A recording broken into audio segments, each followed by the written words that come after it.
సంబంధం లేని వాళ్ళు, పులివెందుల జెడ్పీటీసీ పరిధిలో సంబంధం లేని వాళ్ళు, జంబలమడుగు నుంచి ఇతర నియోజకవర్గాల నుంచి వందలాది మంది వచ్చి పోలీసుల సహకారంతో మా ఏజెంట్లను లాగివేసే పరిస్థితి తీసుకురావడం అనేది చాలా దురదృష్టకరమైనటువంటి పరిణామంగా మేము భావిస్తున్నాం. అదేవిధంగా మాజీ ఎంపీపీ పులివెందుల ఆయన బలరామరెడ్డి గారు, ఆయన ఒక బూత్లో ఏజెంటు. ఆయన వెళ్ళలేలా బయటికి లాగేశారు. ఏజెంట్ లేకోకుండానే ఎన్నిక జరుగుతూ ఉంది, పోలింగ్ జరుగుతూ ఉంది. ఓటర్లు ఎవరైనా పోలింగ్ స్టేషన్లోకి వెళ్ళేటటువంటి ప్రయత్నం చేస్తే వాళ్ళు వైసీపీ అని ఐడెంటిఫై అయితే గ్రామంలో వాళ్ళు లోపలికి వెళ్ళడానికి వీల్లేదు అని వాళ్ళు స్లిప్పులు లాగేసుకుంటున్నారు. ఇతర ప్రాంతాల నుంచి వచ్చిన వాళ్ళు ఎవరైతే ఉన్నారో వాళ్ళకి ఆ స్లిప్పులు ఇస్తున్నారు. ఈ స్లిప్పులు తీసుకెళ్లి ఓట్లు వేసేస్తున్నారు. ఓట్లు వేసేయటం సాధ్యం అంటే ఎలక్షన్ కమిషన్ వారు అక్కడ ఉన్నటువంటి వారు ఎలవ్ చేస్తున్నారు. దురదృష్టకరంగా ఈ పరిణామం జరుగుతూ ఉంది. అంతేకాదు, అవినాష్ రెడ్డి గారిని అరెస్ట్ చేశారు. హౌస్ అరెస్ట్ కూడా కాదు, ఇంట్లోకి చొరబడి ఇల్లంతా ధ్వంసం చేసి ఒక ఎంపీ గారిని అరెస్ట్ చేసి తీసుకువెళ్ళారు. తీసుకువెళ్తే ఎర్రగొండలలో అక్కడ దాకా వెళ్ళారు, మొత్తం తిప్పుతూ ఉన్నారు. సాయం దాకా తిప్పుదాం అనుకుని ఉంటారు బహుశా.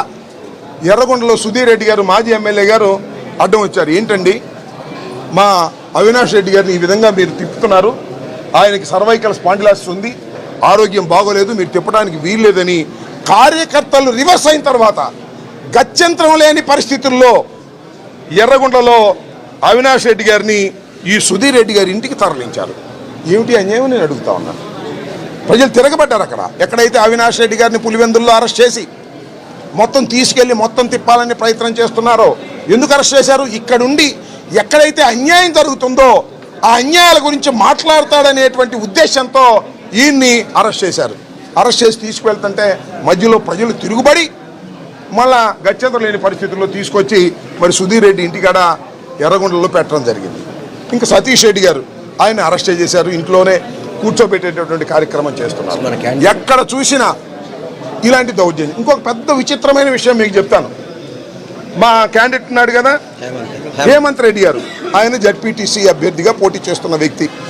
తండ్రి గారు చనిపోతే ఆయన్ని పోటీ పెట్టాం మేము. ఆయన హౌస్ అరెస్ట్ చేశారండి. ఆయన తిరగనీట్లా, క్యాండిడేట్ తిరగడానికి వీల్లేదు.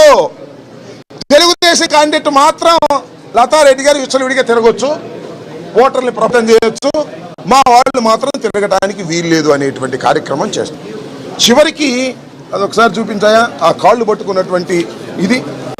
ఎంత దౌర్భాగ్యం అంటే ఓటర్లు వెళ్ళి ఓటు వేయడానికి ప్రయత్నం చేస్తే, నేను చెప్తాను, ఓటు వేయడానికి ప్రయత్నం చేస్తే మీరు ఓటు వేయడానికి లేదు, పోలీసులు అడ్డం పడ్డారు. అడ్డం పడితే ఒక ఓటరు వెళ్ళి, ఇది ఎక్కడ నల్లగొండ్లపల్లి వెళ్ళి కాళ్ళు పట్టుకోండి, అయ్యా నా ఓటు నేను వేసుకోవాలి, నన్ను అనుమతించండి, లోపలికి వెళ్ళనివ్వటం లేదు మీరే అని అడ్డం పడాల్సిన పరిస్థితి ఏర్పడింది. పోలీసుల్ని కాళ్ళు పట్టుకొని నా ఓటు హక్కుని వినియోగించుకోవాలని తాపత్రయపడేటువంటి పరిస్థితి ఈ నల్లగొండ్లపాడులో జరిగింది. ఎంత దారుణం అండి ఇది, ఎంత దుర్మార్గం అండి. దీన్ని బట్టి అర్థమవుతుంది ఏంటంటే ఒకటే, అసలు ఎప్పుడైతే ఈ రాష్ట్రంలో చాలా జడ్పీటీసీలు ఉన్నాయి, ఎన్నికలు జరగవలసినవి, కేవలం 2 మాత్రం ఎన్నికల కమిషన్ వారు ప్రకటించారు. ఆ 2 కడప జిల్లావే, ఒకటి పులివెందుల, ఒకటి ఒంటిమిట్ట. ఈ 2 ఎందుకు ప్రకటించారు? కుట్ర అక్కడే ప్రారంభమైందని చెప్పదలుచుకున్నాను నేను. ఈ 2 ప్రకటి, ఈ రెండిటినీ కూడా ఈ విధంగా ఎన్నికలు జరిపి గెలిచి జగన్మోహన్ రెడ్డి గారి పని అయిపోయిందని చూపించాలనేటువంటి ఒక కుట్ర అవునా కాదా అని విగ్గులైనటువంటి రాష్ట్ర ప్రజానీకం ఆలోచించాలని మనవి చేస్తున్నాం. ఇన్ని జడ్పీటీసీలు ఉంటే ఈ రెండిటికే ఎన్నిక పెట్టడం ఒకటి. రెండవది 5వ తారీఖున పెద్ద దాడి చేశారు, భయపెట్టారు, చంపడానికి ప్రయత్నం చేశారు. అలా భయపెట్టి చంపడానికి ప్రయత్నం చేయడంతో పాటు ఎవరికి తెలియకోకుండా బూతులు మార్చారండి. ఇక్కడ బూతులు అక్కడ, అక్కడ బూతులు ఇక్కడ. అంటే ఒక బూత్ నుంచి మరొక బూత్కు వెళ్ళాలి అంటే ఖచ్చితంగా వెహికల్ వెళ్ళాలి. అది ఆర్టీసీ బస్సా, సొంత వెహికలా, 2 వీలరా, 3 వీలరా, ఏదైనా సరే అంటే వెహికల్స్లో వచ్చేటప్పుడు అడ్డగించేస్తారు. ఇది ప్లాన్. ఇవాళ అదే జరుగుతుంది. ఇవాళ వెహికల్స్లో వెళుతున్న వారిని అడ్డగించి దించేసి వారి దగ్గర స్లిప్పులు రాసుకుని అంబటి రాంబాబు స్లిప్ ఉంది కదా, అది తీసుకుని వెల్లంపల్లి శ్రీనివాస్కి ఇస్తారు. వెల్లంపల్లి శ్రీనివాస్ వాళ్ళ మనిషి, ఇతను వెళ్ళి అక్కడ ఓటేస్తాడు. అక్కడ ఎలక్షన్ కమిషన్ వారు వారేమో అభ్యంతరం పెట్టరు, జరిగిపోతూ ఉంటుంది. అంటే ఏంటి, తెలుగుదేశానికి సంబంధించినటువంటి ఓటర్లు మాత్రమే ఓటింగ్కి వెళ్లే విధంగా ఏర్పాటు చేసుకుని ఎన్నిక జరుగుతున్నటువంటి ప్రమాదకరమైనటువంటి పరిస్థితుల్లో ఇవాళ ప్రజాస్వామ్యం ఉంది. నేను ఒకటే మనవి చేస్తున్నా, అయ్యా నారా చంద్రబాబు నాయుడు గారు, బహుశా చరిత్రలో ఇంత దారుణమైనటువంటి ఎన్నిక ఇప్పుడు జరగలేదు. ఒకసారి మీరు చేశారు, 2017లో నంద్యాల ఎన్నికల్లో కూడా ఇలాగే చేశారు. డబ్బులు పంచారు, ఎవరిని ఓటింగ్కి వెళ్ళకోకుండా చేశారు, గెలిచారు. తర్వాత ఏమైంది, తర్వాత నంద్యాల మేము గెలవలా, మళ్ళీ నంద్యాల మేము గెలిచాం కదా. ఇవాళ కూడా అదే పరిస్థితి చంద్రబాబు నాయుడు గారు సుమారుగా 100 సంవత్సరాలు వెనక్కి తీసుకువెళ్ళేటటువంటి కార్యక్రమం చేస్తున్నాడు. ఏమిటి, ఆయనకి పులివెందలు గెలిచాం అని చెప్పుకోవాలని, అంతే కదా. ఇలా చేసి నువ్వు గెలిస్తే మాత్రం ఏం ప్రయోగం చెప్పు. ఇంత దారుణంగా, ఇంత డెలిబరేట్గా ప్రజాస్వామ్యాన్ని కూనీ చేసే విధంగా మా ఏజెంట్లు లేకోకుండా, మా ఓటర్లు లేకోకుండా, పక్కన ఉన్నటువంటి గ్రామాల నుంచి, పక్కన ఉన్నటువంటి నియోజకవర్గాల నుంచి ఓటర్లను తీసుకొచ్చి ఆ ఓటర్ల చేత ఓట్లు వేయించుకునేటటువంటి కార్యక్రమం చేసి ఇవాళ మీరు గెలవాలనేటువంటి ప్రయత్నం చేస్తున్నారు. సరే, గెలిచినా ఓడినా ఇది ఎన్నిక ఎంత దారుణంగా జరిగిందో ప్రజలందరికీ అర్థమవుతా ఉంది. చాలా దుర్మార్గంగా కొన్ని చోట్ల అయితే లేడీస్ వెళ్ళి ధర్నా చేస్తున్నారు. అయ్యా, మా ఓట్లు మమ్మల్ని వేసుకొనివ్వండి, మేము ఎప్పుడు ఇలా మా ఓట్లు మేము వేసుకునేవాళ్ళం, ఇవాళ మా ఓట్లు వేసుకునేటువంటి పరిస్థితి మీరు తీసుకురావడం లేదు అనేటువంటి పరిస్థితికి ఇవాళ దిగజారిపోయారు. కానంపల్లి అనే చోట ఓ సర్పంచ్ గారు ఉన్నారు, ఆయన మా పార్టీ ఆయన కూడా పులివెందుల సెగ్మెంట్కి సంబంధించిన ఆయనే. మరి పులివెందులకు సంబంధించినటువంటి ఆ సెగ్మెంట్లో ఆయన బయట రానివ్వమన్నారు, తుపాకీ పెట్టి బెదిరించారు. సర్పంచ్ గారు, రామాంజలి గారు మీరు ఓటింగ్కి వెళ్ళడానికి వెళ్ళలేదు అంటే, ఆయన వెళితే ఆయనతో పాటు ఆ గ్రామంలో వాళ్ళందరూ వెళ్తారు కాబట్టి ఆ గ్రామంలో వాళ్ళందరినీ నివారించడం కోసం వారిని ఆపేటటువంటి ప్రయత్నం చేస్తున్నారు. ఇంకో గొప్ప విషయం ఏంటంటే, జమ్మలమడుగు మార్కెట్ యార్డ్ చైర్మన్ గారు, జమ్మలమడుగు మార్కెట్ యార్డ్ చైర్మన్ గారు నాగేశ్వర రెడ్డి గారు, ఈయన జమ్మలమడుగు, ఈయన మాత్రం పులివెందులో తిరుగుతున్నాడండి, బూత్కి తిరుగుతున్నాడు. పోలీసులు ఎలా చేశారు, ఎలక్షన్ కమిషన్ ఎలా చేశారు, జమ్మలమడుగు ఇదిగో ఈయన జమ్మలమడుగు వైస్ చైర్మన్ అంటే ఎంతవరకు నిజమో మరి దీనిలో ఎవరు చెప్పారు, వేటు ఎస్ఎంఎస్ లో వచ్చింది, మరి ఎంతవరకు నిజమో నాకు తెలియదు. జమ్మలమడుగు వైస్ చైర్మన్ అంట, ఇక్కడికి వచ్చి ఓటేస్తున్నాడు, లైన్ లో నుంచున్నాడు. మరి ఓటు ఏనిచ్చారో ఏమీ లేదు, అదే ఏనిచ్చుంటారు. ఇదంతా ఏనిచ్చారంటే ఇది వేటు న్యూస్ లో వచ్చినటువంటి, మీడియాలో వచ్చినటువంటి అంశం ఇది. నాకైతే దీని ద్వారా మాత్రమే తెలిసింది, ఎంతవరకు నిజమో చెక్ చేసుకోవాల్సిన అవసరం ఉంది. సతీష్ రెడ్డి గారిని అయితే హోమ్ అరెస్ట్ చేశారు, హౌస్ అరెస్టు. ఈ విధంగా దారుణమైనటువంటి పద్ధతుల్లో ఇవాళ పులివెందుల ఒంటిమిట్ట ఎలక్షన్లు జరుగుతూ ఉన్నాయి.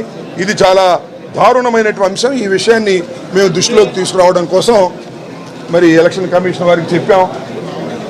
చెవిటి వారి ముందు శంఖం ఊదినట్టుగా ఊతానే ఉన్నాం. గత 5వ తారీఖు నుంచి ఎలక్షన్ కమిషన్ అనే ఒక చెవిటి వాటి దగ్గర శంఖం ఊతానే ఉన్నాం.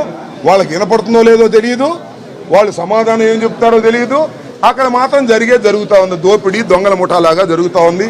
నాకు తెలియగలుగుతానండి, ఎలక్షన్ కమిషను, పోలీసు, తెలుగుదేశం ఏకమైపోతే ఇంక ఎలక్షన్ ఏముంటుంది? ఎలక్షన్ చేయాల్సింది ఎవరు? Election commission. రక్షణ ఇవ్వాల్సింది ఎవరు? పోలీసులు.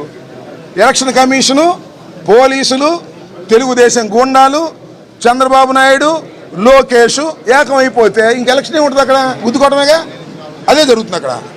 ఇంకా నయం ఇది బ్యాలెట్ వల్ల ఇదంతా జరుగుతుంది. కానీ మామూలుగా ఈవీఎం మిషన్లు అయితే అందరినీ అలౌ చేసేవాళ్ళు, వాళ్ళు ప్రాపర్ మిషన్లు పెట్టుకునేవాళ్ళు. ఇంత దారుణమైన ఎలక్షన్ జరిగి ఏమి సాధిస్తావయ్యా చంద్రబాబు నాయుడు అని అడుగుతా ఉన్నా, ఏమి సాధించగలుగుతావా అని అడుగుతా ఉన్నా. దారుణమైన ఎన్నిక చేసి నంద్యాలలో ఏమి సాధించావు? ఇవాళ పులివెందుల్లో జగన్మోహన్ రెడ్డి గారి నియోజకవర్గంలోనే పులివెందుల జడ్పీటీసీని ఓడించానని నువ్వు అనుకోవడం కోసం ఇంత కష్టపడుతున్నావు, ఇన్ని డబ్బులు ఖర్చు పెడుతున్నావు, ఇంత దుర్వినియోగం చేస్తున్నావు. ఏమవుద్ది కసిపెరగదమాలో? అంటే వైసీపీని అణగదొక్కడం కోసం నువ్వు చేస్తున్నటువంటి ఈ ప్రయత్నాలను అర్థం చేసుకునేటటువంటి పరిస్థితుల్లో ప్రజలు లేరా అని అడుగుతా ఉన్నా. ఒక దుర్మార్గమైనటువంటి ఎన్నిక వాళ్ళను మీరు ఒంటిమిట్టలోను అదేవిధంగా పులివెందుల్లోనూ చేసేటటువంటి కార్యక్రమం చేస్తున్నారు. దీనికి మీరు మూల్యం చెల్లించక తప్పదని కూడా ఈ సందర్భంగా నేను చెప్పదలుచుకున్నాను. అడిగాం, మళ్ళీ మాకున్న ఆప్షన్స్ ఏమున్నాయి? న్యాయస్థానానికి వెళ్ళాం. న్యాయస్థానం వారు కూడా చాలా ఖచ్చితంగా చెప్పారు, ఎన్నిక నిష్పక్షపాతంగా జరపాలి అని చెప్పారు. వీళ్ళు కూడా నిష్పక్షపాతంగా జరుపుతున్నామని చెప్తున్నారు.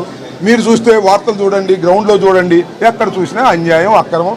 ఎవరు ఓటు రేపు మీరు చూడండి, ఎంతమంది మా ఓటు మేము వేసుకోలేదు బాబు, మా ఓటు జమ్మల మడుగోళ్ళు వచ్చేసారు, మా వాళ్ళు పక్కనున్న కాన్స్టిట్యున్సీ నుంచి వచ్చేసారు అని చెప్పేటటువంటి పరిస్థితి వాళ్ళు వస్తుంది.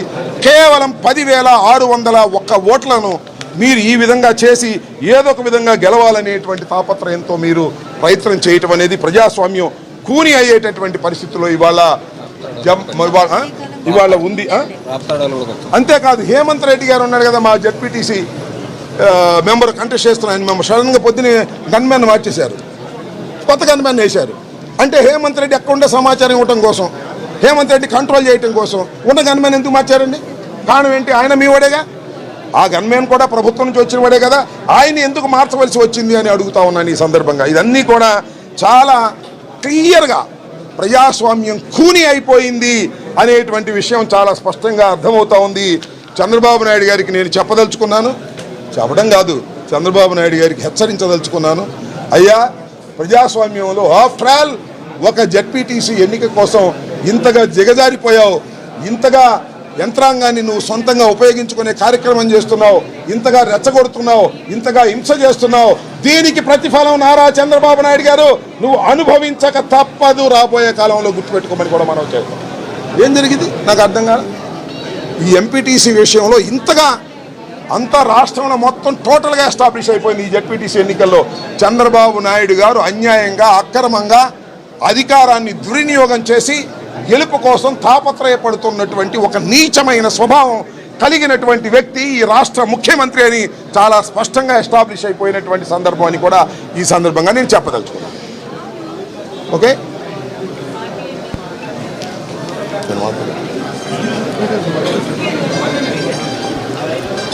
అందరికీ నమస్కారం. ఈరోజు ఉదయం నుంచి కూడా ఏదైతే జెడ్పీటీసీ ఎలక్షన్స్ నడుస్తున్నాయో మన పులివెందలు కానీ ఒంటిమెట్ట కానీ ఏ విధంగా జరుగుతుందో మీరు చూస్తున్నారు. కనీసం ఓటర్ అనే వ్యక్తిని బయటికి రానివ్వకుండా ఓటర్లు కూడా పోలీసు కాళ్ళు పట్టుకొని మా ఓటు మాకు వేసుకునే అవకాశం కల్పించండి అనే పరిస్థితికి ఈ ఆంధ్ర రాష్ట్ర ప్రభుత్వం కల్పించింది అని చెప్పి మీ అందరికీ ఒకటి తెలియపరుచుకుంటున్నాను. ఇంత దారుణంగా, ఇంత నికృష్టంగా, ఇంత రౌడీయిజంగా, ఇంత దుర్మార్గంగా నాకు తెలిసి ఈ ఆంధ్ర రాష్ట్రంలో ఎప్పుడు కూడా ఎన్నికలలో జరిగిన పరిస్థితి లేదు. ఈ కూటమి ప్రభుత్వం ఏర్పడిన తర్వాత వాళ్ళకి 15 నెలల పరిపాలనలో చెప్పుకోవడానికి ఏ అవకాశాలు లేక ఈ ఓటమి భయంతో దుర్మార్గంగా డబ్బుని, అధికార దుర్వినియోగాన్ని అన్నీ చేసి కడపలో ఏదైతే పులివెందుల ఎలక్షన్ జరుగుతున్నాయో పక్క జిల్లాల నుంచి మనుషులు తీసుకొచ్చి ఓటేసే పరిస్థితి వచ్చిందంటే ఎంత దుర్మార్గంగా ఉందో ఈ ప్రభుత్వ పరిపాలన మనందరూ కూడా అర్థమవుతుంది. కనీసం క్యాండిడేట్ కూడా బయటికి వెళ్ళలేని పరిస్థితి, ఏదైతే మా వైసీపీ క్యాండిడేట్ ఉన్నాడో బయటికి వెళ్ళలేని పరిస్థితి, స్థానికంగా ఉన్న ఎంపీని హౌస్ అరెస్ట్ చేయడం, వైఎస్ఆర్సీపీ నాయకులు అంటే చాలు ప్రతి ఒక్కరిని కూడా హౌస్ అరెస్ట్ చేయడం, పోలీసులు గన్నులతో బెదిరించడం, మహిళలు కూడా సాక్షాత్తు మాకు ఓటు హక్కు కల్పించండి అని చెప్పిన పోలీసుల్ని మొరపెట్టుకున్న పరిస్థితి ఈరోజు పులివెందులో కనిపిస్తుందంటే ఎంత దుర్మార్గ పరిపాలన మనందరం కూడా అర్థం చేసుకోవాల్సిన అవసరం ఉంది. ఎందుకు ఒక్క స్థానిక సమస్యల ఎన్నికల కోసం ఇంత దుర్మార్గంగా ప్రవర్తిస్తారా? ఒకళ్ళు గెలిస్తే మాత్రం ఏం జరుగుతుంది? మీకు ఏం జరుగుతుంది? సునకానందం తప్ప ఏమీ లేని పరిస్థితి. ఇందాక కూడా చెప్పారు రాంబాబు గారు, గతంలో నంద్యాల ఎన్నికల్లో కూడా మీరు ఇదే విధంగా చేసి గెలిచారని చెప్పని. అదే నంద్యాలలో పబ్లిక్ ఎలక్షన్స్లో 50,000 మెజారిటీతో నంద్యాల ఎమ్మెల్యే గెలిచాడు. అక్కడ చంద్రబాబు నాయుడుకి గుర్తుపెట్టుకోండి, ఈ ఎన్నికలు ఏదో చేసుకున్నాం మీ అయిపోయానని చెప్పి అనుకుంటున్నారేమో, తప్పకుండా ప్రజలు ఎదురు చూస్తున్నారు. ఎప్పుడు ఎన్నికలు వచ్చినా కానివ్వండి, ఎప్పుడు సార్వత్రిక ఎన్నికలు వచ్చినా కానివ్వండి, డిపాజిట్ లేకుండా కూటమి ప్రభుత్వాన్ని ఓడించడానికి ప్రజలు సిద్ధంగా ఉన్నారు. కనీసం ఒక సంక్షేమ పథకం అమలు లేదు, ఒక అభివృద్ధి లేదు, ఒక సుపరిపాలన లేదు, ఎటువంటి మంచి పరిపాలన లేకుండా దుర్మార్గంగా పరిపాలిస్తూ దోచుకోవడానికి, అదేవిధంగా ప్రజల్ని మోసం చేయడానికి, ప్రజల్ని వంచడానికి, ప్రజల్ని అందరూ కూడా ఇబ్బంది పెడతానికి పరిపాలన సరిపోతుందని చెప్పి ప్రజలందరూ కూడా భావిస్తున్నారు. మేమందరం ఒకటే కోరుకుని ఈరోజు ఎలక్షన్ కమిషన్ని ఇప్పటికే అనేక సార్లు కలిసాం, సరిగ్గా చర్యలు తీసుకోండి అని చెప్పని. వాళ్ళ అధికారులందరూ కూడా సరిగ్గా చర్యలు తీసుకున్నారని చెప్పి వీళ్ళకి తప్పుడు ఫీడ్బ్యాక్ ఇవ్వడం అనేది చాలా బాధాకరం. ఎవరైతే అధికారులు ఉన్నారో ఇప్పటికైనా కానీ స్వేచ్ఛాయుతమైన వాతావరణంలో ఎన్నికలు జరపాలని మాత్రం మనస్ఫూర్తిగా మేము కోరుకుంటున్నాం.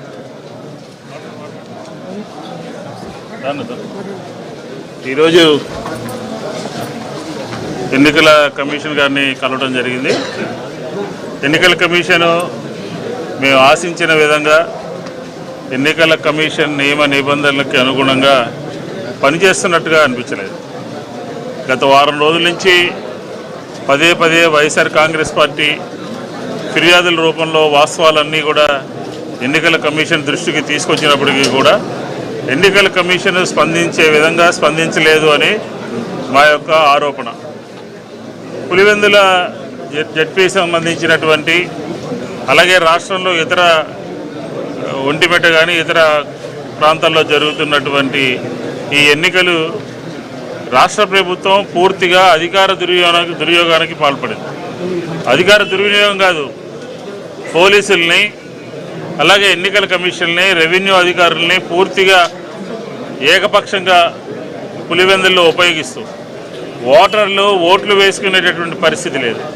ఓటర్లు ఆ ఒక ఊరు నుంచి ఒక ఊరికి వెళ్తూ కన్ఫ్యూజ్ అయ్యి కనీసం మా ఓటు హక్కును వినియోగించుకుంటాము అని చెప్పి రిక్వెస్ట్ చేస్తే కూడా పోలీసు యంత్రాంగం ఫోటోలన్నీ కూడా ఇప్పుడు ఎన్నికల కమిషన్ గారి దృష్టికి తీసుకువెళ్ళాం. నిర్దాక్షిణ్యంగా ఓటు వేయడానికి వీల్లేదు అని చెప్పని గ్రామ పొలివేరుల్లోనే వాళ్ళందరినీ కూడా ఆపుతున్నటువంటి పరిస్థితి అయితే ఖచ్చితంగా కనపడుతోంది. కొంతమంది ఓటర్లు అయితే మేము ఓటు వేసుకుని పనులకు వెళ్ళాలి అని చెప్పని మా ఊళ్ళో ఓట్లన్నీ కూడా మేము వేసుకోవాలని చెప్పని కోరుతున్నప్పటికీ కూడా ఎన్నికల అక్కడ ఉన్నటువంటి పోలీస్ అధికారులు నిష్పక్షపాతంగా వ్యవహరించట్లేదు, ఏకపక్షంగా వ్యవహరిస్తూ ఉన్నారు. ఇప్పటికీ కూడా రాష్ట్ర మంత్రులు అక్కడే ఉన్నారు. వాళ్ళకి ఏం పని అని చెప్పని అడుగుతా ఉన్నాం. ట్రాన్స్పోర్ట్ మినిస్టర్ కానీ అలాగే పక్క జిల్లాకు సంబంధించినటువంటి మంత్రి కానీ పక్క నియోజకవర్గాలకు సంబంధించినటువంటి తెలుగుదేశానికి సంబంధించినటువంటి